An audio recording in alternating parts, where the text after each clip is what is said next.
여기는 대성동에 향교가 있고 저 앞에 도지사 간사가 있는 곳입니다.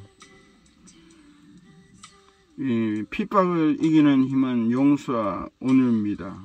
그러나 이 파송에는 반드시 핍박이 있다는 것을 기억해야 합니다. 인간은 이 땅에 사는 동안에 억울함을 당하죠. 자기가 착하게 살아도 오해를 받고 질투와 이런 상처를 주는 사람이 있죠. 갇힌 힘과 갇힌 자들에게 가서 그들을 구원하고 자유하기 위해 그들을 묶고 가두며 놓는 것으로부터 해방하는 일을 해야 한다. 예수님의 희년적 사역이 바로 그것이고 모세가 애고에서 한 일이 바로 그것이다. 그런데 바로는 결코 하나님의 백성을 쉽게 놓아두지 않는다. 더 심한 학대와 핍박을 가했다. 그러므로 하나님의 아들은 갇힌 자들에게 해방하기 위해 반드시 핍박받을 수밖에 없다. 예수님이 바리새인들에게 핍박받았고 다윗도 사울에게 핍박받았다. 그리고 요셉도 그 형들과 애굽에서 여러 번의 억울한 핍박을 받았다.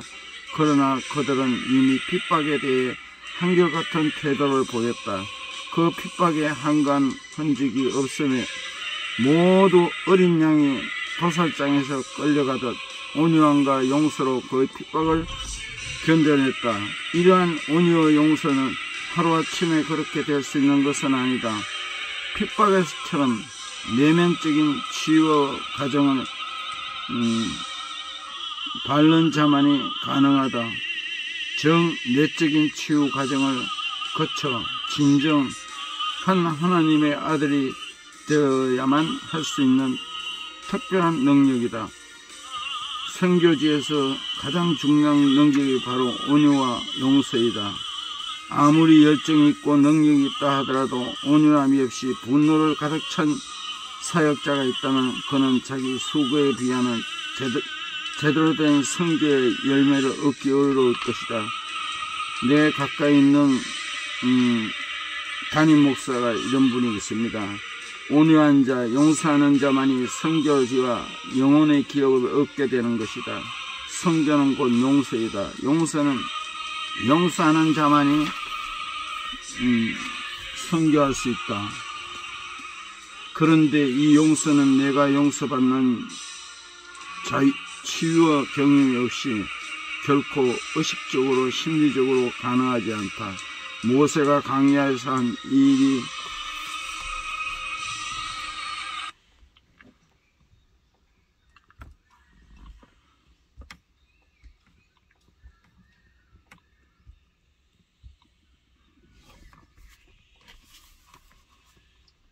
광야에서 이스라엘은 반복적으로 하나님을 떠나고 원망과 불평을 하였다.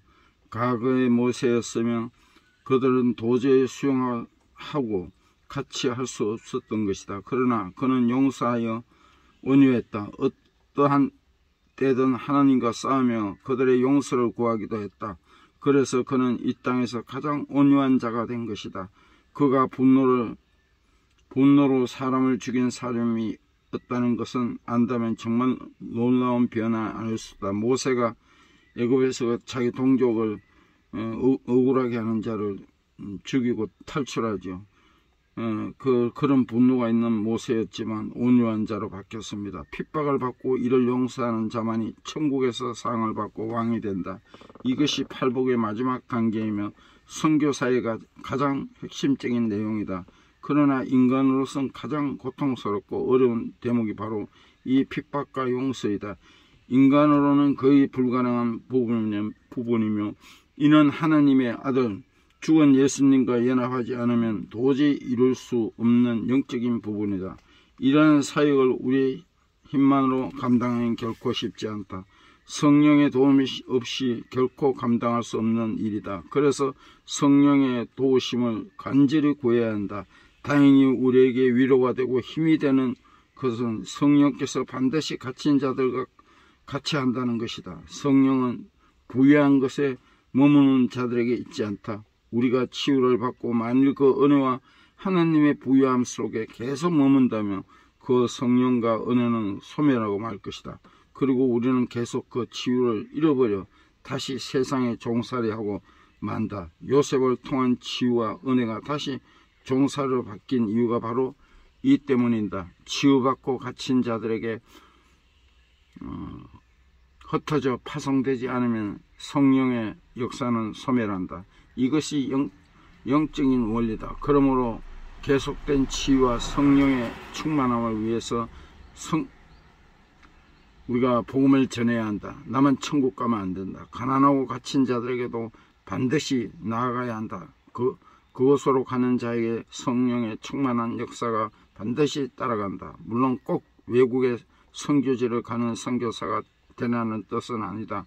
그 선교지가 어떠하든 어떠한 선교사의 형태이든 주위에 아프고 갇힌 영혼을 향해 가서 그들을 해방하는 회복시키는 사역을 해야 될 것이다. 아브라함 링컨은 실패를 계속 거듭하면서 마지막에 미국 대통령이 되었죠. 반대당인 자기를 아주 거부하고 미워하고 공격했던 상대당의 그 능력이 있기 때문에 그분을 자기 당의 장관으로 세워서 참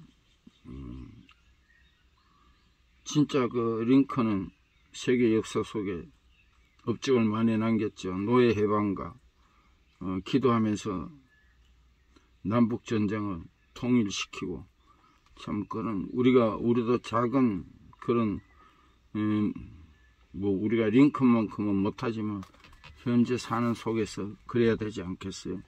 교회에서도 내 친구가 있었습니다. 그 친구는 뭐 제가 크게 이렇게 자기가 이제 질투 때문에 엄청 나를 요즘 미워하고 있어요.